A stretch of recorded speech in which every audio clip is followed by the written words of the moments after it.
ಓಂ ನಮೋ ನಾರಾಯಣ. ಓಂ ನಮೋ ನಾರಾಯಣ. ಈಗ ನನ್ನ ಹೆಸರು ನಾಗೇಂದ್ರ ಪಂಡಿತ್ ಅಂತ. ನಮಸ್ಕಾರ ಎಲ್ರಿಗೂ.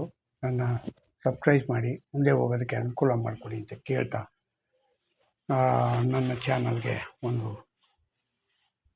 ಸಬ್ಸ್ಕ್ರೈಬ್ ಮಾಡಿ ಮತ್ತು ಶೇರ್ ಮಾಡಿ. ಇನ್ನೇನು ಕೇಳೋದು. ನಾನು ಇವಾಗ ಒಂದು ವಿಷಯ ಹೇಳಕ್ಕೆ ಬಂದೆ. ಏನು ವಿಷಯ ಅಂದರೆ, ಎಲ್ಲ ಹಳೆ ವಿಷಯಗಳೇ, ಅದನ್ನೇ ತಿರುಗಿಸಿ ಮಗ್ಸಿ ಹೇಳ್ಕೊಂಡು ಹೋಗ್ತಾ ಇರೋದು. ಮತ್ತು ಇದು ಹಳೇದು ಅಂದರೆ ಇದು ಇನ್ನೊಂದು ಥರ ಹೊಸ ಇಂಪಾರ್ಟೆಂಟ್ ವಿಷಯ ಆಗಿದೆ. ಈಗ ಸಾಮಾನ್ಯ ಶ್ರೀ ಎಂ ಸಿದ್ದರಾಮಯ್ಯನವರು ತಮ್ಮ ಮೌನವಾಗಿಬಿಟ್ಟಿದ್ದಾರೆ. ತಮ್ಮ ರಾಜಕೀಯ ವಿಷಯದಲ್ಲೇ ಎಲ್ಲ ವಿಷಯದಲ್ಲೂ ಮೌನವಾಗಿದ್ದಾರೆ. ಯಾಕೆ ಮೌನ ಆದರೂ ಅಂತ ಗೊತ್ತಿಲ್ಲ. ಜಮೀರ್ ಅಹಮದ್ನೀಗ ಸಸ್ಪೆಂಡ್ ಮಾಡ್ತಾರೆ ಅಂತಂದ್ರೂ ಮಾತಿಲ್ಲ. ಮತ್ತು ಅವರ ನಜೀರ್ ಅಹಮದ್ ಮತ್ತು ಜಬ್ಬಾರ್ನೀಗ ಸಸ್ಪೆಂಡ್ ಮಾಡಿಬಿಟ್ರು. ಮುಸ್ಲಿಂ ಲೀಡರ್ಗಳನ್ನೀಗ 3 ಜನನಿಗೆ, ಇಬ್ಬರಿಗೆ ಸಸ್ಪೆಂಡ್ ಮಾಡಿದ ತಕ್ಷಣ, ಸಸ್ಪೆಂಡ್ ಆದ ಮೇಲೆ ಮುಸ್ಲಿಮ್ನವರು ತಿರುಗಿ ಬಿದ್ದಿದ್ದಾರೆ. ಆದರೆ ಅವರ ಉಲಮಾಗಳು ಎಲ್ಲ ವಿರೋಧವಾಗಿ ಮಾತಾಡ್ತಾ ಇದ್ದಾರೆ. ಈಗ ಬಿಟ್ಬಿಡ್ತೀವಿ, ಮುಂದೆ 28ಕ್ಕೆ ನಾವು ನಿಮಗೆ ಏನು ಪಾಠ ಕಲಿಸ್ಬೇಕೋ ಕಲಿಸ್ತೀವಿ ನಾವು ಅಂತ ಹೇಳ್ತಾ ಇದ್ದಾರೆ. 28ಕ್ಕೆ ಏನು ಪಾಠ ಕಲಿಸ್ಬೋದು? ಇದೇ ಥರ ಯಾವ್ದಾದ್ರು ಒಂದು ಸೀಟು, ಯಾವುದೋ 1-2 ಸೀಟ್ ಕೇಳ್ತೀರಾ, ಕೊಡಲ್ಲ. ಆ 2 ಸೀಟಿಗೆ ನೀವು ತೊಂದರೆ ಕೊಡ್ಬೋದು, ಬೇರೆ ಎಲ್ಲ ಇಲ್ವಲ್ಲ. ಯಾಕೆಂದರೆ ಅವ್ರೂ ಅವಾಗ ಮುಸ್ಲಿಮ್ನವ್ರಿಗೆ ಸಾಕಷ್ಟು ಜನಕ್ಕೆ ಕೊಟ್ಟಿರ್ತಾರೆ ಸೀಟ್ಗಳನ್ನೀಗ. ಅವ್ರು ಗೆಲ್ಲಬೇಕಲ್ವ. ಸರಿ, ಎಲ್ಲ ಆಲೋಚನೆ ಮಾಡಿ ಮಾತಾಡ್ರಪ್ಪ. ನೀವೇನೋ 50% ಜನ ಇದ್ದಂಗೆ ಮಾತಾಡ್ತಾ ಇದ್ದೀರಲ್ಲ. ಮುಸ್ಲಿಂ ಮುಖಂಡರುಗಳು, ಉಲಮಾಗಳು ಮತ್ತು ಯಾರ್ಯಾರು ಏನೇನೋ ಹೇಳ್ತಾರಲ್ಲ, ಅವ್ರುಗಳೆಲ್ಲ ಮಾತಾಡೋಕ್ಕೆ ಮಾತ್ರ ವಿಷಯ ಆಗಿರುತ್ತೆ. ಆದರೆ ನಿಮಗೆ ಬೇರೆ ಪಾರ್ಟಿ ಇಲ್ಲ. ಯಾವ ಪಾರ್ಟಿ ಇದೆ ಬೇರೆ? ನಿಮಗೆ ಅನಿವಾರ್ಯ ಏನು, ಕಾಂಗ್ರೆಸ್ಸು ನಿಮ್ಗೆ ಅನಿವಾರ್ಯ. ನೀವು ಕಾಂಗ್ರೆಸ್ಗೆ ಹಾಕಲೇಬೇಕು. ನೀವು ಹಾಕಿಲ್ಲ ಅಂದರೆ ನಿಮ್ಮ ಮನೆ ಹೆಂಗಸರುಗಳು ಹಾಕ್ಬಿಡ್ತಾರೆ. ಯಾಕೆ ಹಂಗಂತಂದರೆ ಅವ್ರಿಗೆ BJP ಕಂಡ್ರೆ ಆಗಲ್ಲ. ಹಂಗಾಗಿ ನೀವು ಹೇಳೋದಕ್ಕೆ ಮಾತಿಗೆ ಮಾತ್ರ ಸುದ್ದಿನೀಗ ನಡೆಸ್ಕೊಂಡು ಹೋಗ್ಬೋದು ಅಲ್ಲ. ಈಗ ನೋಡಿ, ದಾವಣಗೆರೆ ದಕ್ಷಿಣದಲ್ಲಿ ಒಂದು ಸಣ್ಣ ಉದಾಹರಣೆ ಆಗಿದ್ದಕ್ಕೆ, ತಪ್ಪಾಗಿದ್ದಕ್ಕೆ ತಕ್ಷಣ ಎಲ್ಲ ಎದ್ದು ಕುಣಿದ್ಬಿಟ್ರಿ, ಆಗೋಯ್ತು ಹಿಂಗೆ ಹಂಗೆ ಅಂತ. ಆದರೆ ನೀವು ಯಾರು ಓಟ್ ಹಾಕಿದ್ದೀರ ಅಂತ ಯಾರು ಇನ್ನೂ ಪಕ್ಕಾ ಕರೆಕ್ಟಾಗಿ ಸುದ್ದಿ ಕೊಡ್ತಾ ಇಲ್ಲ. ಕಾರಣ ಏನಪ್ಪ ಅಂತಂದರೆ, ನಿಮ್ಮ ಮೇಲೆ ಎಲ್ಲರೂ ಡೌಟು. 100% ಹೇಳ್ಕೊಳಕ್ಕಾಗಲ್ಲ, ಆ ಥರ ಸ್ಟೇಜ್ ಆಗಿದೆ.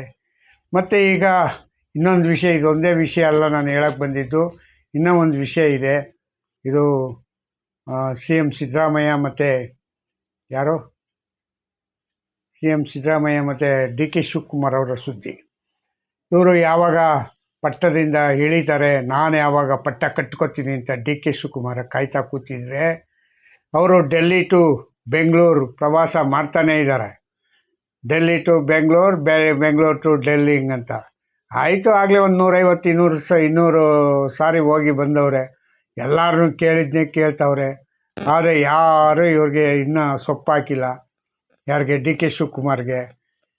ಅದರಲ್ಲಿ ಇವರು ಯಾರು, ಸಿದ್ದರಾಮಯ್ಯವರು ನಾನೇ 5 ವರ್ಷ ಮುಖ್ಯಮಂತ್ರಿ ಅಂತ ಮಗನ ಕೈಲಿ ಹೇಳಿಸ್ತಾರೆ. ಮಗ ಅದಕ್ಕೆ ತಕ್ಕಂತೆ ಮಗನೂ ಕುಣಿತಾರೆ, ನಮ್ಮಪ್ಪನೇ 5 ವರ್ಷ ಮುಖ್ಯಮಂತ್ರಿ ಅಂತ. ಅಲ್ಲ, ನೀವು ಮುಖ್ಯಮಂತ್ರಿ ಆಗ್ರಿ, ಬೇಡ ಅಂತ ಇಲ್ಲ. ಏನಾದ್ರು ಕೆಲಸ ಮಾಡಿದ್ರೆ ಮುಖ್ಯಮಂತ್ರಿ ಆಗಿ, ಪರವಾಗಿಲ್ಲ. ಏನು ಕೆಲಸ ಮಾಡಿದೆ ಸುಮ್ಮನೆ ಸೋಮಾರಿ ಸಿದ್ದಣ್ಣ ಕೂತ ಅಂತ ಸೋಮಾರಿ ಸಿದ್ದಣ್ಣಂಗೆ ಕೂತಿರೋಕ್ಕೆ ಈಗ ಯಾಕೆ ನಿಮಗೆ ಮುಖ್ಯಮಂತ್ರಿ ಬೇಕು ಹೇಳಿ? ಬಿಟ್ಬಿಟ್ಟು ಹೋದರೆ ಅವರಾರು ಬಂದು ಇನ್ನೊಬ್ಬ DK ಶಿವಕುಮಾರ್ ಏನು ಕಟ್ಟಾಗ್ತದೆ ಅಂತ ಅವನು ನೋಡ್ಬಿಡ್ಬೋದು. ಒಂದೇ ಸತಿ ಎಲ್ಲ ವಿಷಯನೂ ತಿಳ್ಕೊಳ್ಳಬೋದು ನಾವು. ಅರ್ಥ ಆಯ್ತಾ? ಹಿಂಗೆ ಸುಮ್ಮನೆ ಬೇಡದೇ ಇರ್ತಕ್ಕಂಥ ವಿಷಯಗಳನ್ನೀಗ ನೀವು ಏನು ಮಾಡ್ತಾಯಿದ್ದೀರಾ ಅಂತಂದರೆ, ಮುನ್ನೆಲೆಗೆ ಬಿಟ್ಟು ಅದನ್ನು ಹಂಗೆ ಹಿಂಗೆ ಅಂತೇಳಿ ಇದು ಮಾಡ್ತಾಯಿದ್ದೀರ. ಯಾವ ರೀತಿ ಸರಿಯಾಗಿ ದಾರಿ ಸಿಗುತ್ತೆ? ಯಾವ ರೀತಿ ಈ ಪಕ್ಷಕ್ಕೆ, ಕಾಂಗ್ರೆಸ್ ಪಕ್ಷಕ್ಕೆ ಯಾವ ರೀತಿ ದಾರಿ ಸಿಗುತ್ತೆ ಮುಂದೆ? ಈ ಸರಿ ಬಿಟ್ಬಿಡಿ, ನೆಕ್ಸ್ಟ್ ಎಲೆಕ್ಷನಲ್ಲಿ ಹೆಂಗೆ ದಾರಿ ಸಿಗುತ್ತೆ? ನೀವು ಹಿಂಗೆ ಜಗಳ ಕಾಯ್ಕೊಂಡು ದಿನ ತುಂಬಿಸ್ಕೊಂಡಿದ್ರೆ.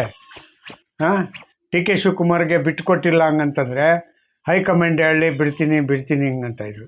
ಈಗೇನು ಹೈಕಮಾಂಡು ಹೆಚ್ಚು ಕಡಿಮೆ ಇಬ್ಬರದು ವಿಷಯದಲ್ಲೂ ಮೌನವಾಗಿದ್ದಾರೆ ಹಂಗಂತ ಇಟ್ಕೊಳ್ಳಿ. ನೀವು ಯಾಕೆ ಒಂದು ಹೆಜ್ಜೆ ಮುಂದೆ ಹೋಗಿ ಸಿದ್ದರಾಮಯ್ಯವರೇ ಬಿಟ್ಕೊಡ್ಬಾರ್ದು? ಬಿಟ್ಕೊಟ್ಬಿಟ್ಟು ಬಾರಪ್ಪ ಕೂತ್ಕೋ, ನಿನ್ನ ಹಣೆ ಬರದಲ್ಲಿ ಏನು ಬರೆದಿದೆ ಬರೀ ನೋಡುವ ಹಂಗಂತ ಹೇಳ್ಬಾರ್ದು? ಅದು ಹೇಳೋಕ್ಕಾಗಲ್ಲ. ಏನು ಏನು ಈಗ ಅಲ್ಲ, ಎಲ್ಲ ಪತ್ರಕರ್ತರಿಗಿಂತನೂ ದೊಡ್ಡವರು ನೀವು. ಪತ್ರಕರ್ತರು ಕೇಳಿದ್ದು ಹೆಂಗೆ ಹೇಳೋದು? ಡಿ ಕೆ ಶಿವಕುಮಾರ್, ನೀವು ಯಾರು ನನ್ನ ಹತ್ರ ಬರಬೇಡಿ, ಯಾರು ಕೇಳಬೇಡಿ, ನಾನೇನು ಹೈಕಮಾಂಡಲ್ಲಿ ಮಾತಾಡಿದ್ನೆಲ್ಲ ನಿಮ್ಗೆ ಹೇಳೋಕ್ಕಾಗತ್ತಾ, ಹಂಗೆ ಹಿಂಗೆ ಅಂತ ಹೇಳೋದು. ಸಿದ್ದರಾಮಯ್ಯನೂ ಏನು ರೀ ಹೇಳೋದು, ಅವ್ರನ್ನೇ ಹೋಗಿ ಕೇಳ್ರಿ ಹಂಗಂತ ಇವ್ರು ಗದರೋದು. ಗದರ ಬುದ್ಧಿ ಇನ್ನೂ ಬಿಟ್ಟಿಲ್ವಲ್ಲಪ್ಪ ಸಿದ್ದರಾಮಯ್ಯ. ಹಲೋ ಸಿದ್ದರಾಮಯ್ಯ ಅವರೇ, ನೀವು ಗದರೋದನ್ನೀಗ ಎಲ್ಲಿವರೆಗೂ ಬಿಡಲ್ವೋ ಅಲ್ಲಿವರೆಗೂ ನೀವು ಒಳ್ಳೆ ಮುಖ್ಯಮಂತ್ರಿ ಆಗಲ್ಲ. ಯಾಕೆ ಹೇಳಿ, ಯಾಕೆ ಒಳ್ಳೆ ಮುಖ್ಯಮಂತ್ರಿ ಆಗಲ್ಲ? ನಿಮಗೆ ಗದರಕ್ಕೋಸ್ಕರ ಕೂರಿಸಿದ್ದೀವ ಅಲ್ಲಿ? ಪತ್ರಕರ್ತರೇನು ನಿಮ್ಮ ಮನೆ ಜೀತಾಳುಗಳ? ಯಾಕೆ ಹಂಗೆ ಮಾತಾಡೋದು ನೀವು? ಇಷ್ಟ ಇಲ್ಲ ಹಂಗಂದ್ರೆ ಇಷ್ಟ ಇಲ್ಲಪ್ಪ ಹಂಗಂತ ಹೇಳ್ಬಿಟ್ಟು ಹೋಯ್ತಾ ರೀ ಮುಂದಕ್ಕೆ. ಏನು ಇದನ್ನು ಮಾಡೋದು, ಇದನ್ನು ಮಾಡ್ಕೊಳ್ಳೋದು? ಏನು ನಿಮ್ಮ ಮನೆ ಮಕ್ಕಳು ಇದ್ದಂಗ? ನಿನ್ನ ಮಗನ್ನೇ ನೋಡು, ಹಂಗೆ ಮಾತಾಡ್ಸು ನೋಡೋಣ. ಅವನು 2 ಬಿಡ್ತಾನೆ ನಿನಗೆ ಗ್ಯಾರಂಟಿ. ಯಾಕೆ ಹಂಗಂದ್ರೆ ಅವನು ಬುದ್ಧಿವಂತನಾಗವನ. ಈಗ ಎಲ್ಲ ರೀತಿ ಯೋಚನೆ ಮಾಡಬೇಕು ಮಿಸ್ಟರ್ ಸಿದ್ದರಾಮಯ್ಯ ಅವರೇ. ಏನಿದು ಈ ಥರ ಎಲ್ಲ ಮಾತಾಡಿಕೊಂಡು ಹಿಂಗೆಲ್ಲ ಹುಸಿ ಸುಳ್ಳು ಹೇಳ್ಕೊಂಡು ಈಗ ಹೈಕಮಾಂಡ್ ಹೇಳಿ ಅಂತ ಹಿಂಗೆ 1 ವರ್ಷ ತುಂಬೋಯ್ತು. 1 ವರ್ಷ ಏನಾದ್ರು ಕೆಲಸ ಮಾಡಿದ್ದೀರಾ? ಯಾವ್ದಾದ್ರು ರುಜುವಾತಾಗಿದೆ ಕೆಲಸ ಮಾಡಿದ್ದೀನಿ ಅಂತ? ಯಾವುದೋ ಅಲ್ಲೊಂದು ಇಲ್ಲೊಂದು ಹೋಗಿ ಬಾವುಟ ಹಿಡ್ಬಿಟ್ಟು ಬರ್ತೀರಪ್ಪ, ಪೂಜೆ ಮಾಡ್ತಾಯಿದ್ದೀನಿ 1,000 ಕೋಟಿ 2,000 ಕೋಟಿ ಅಂತ.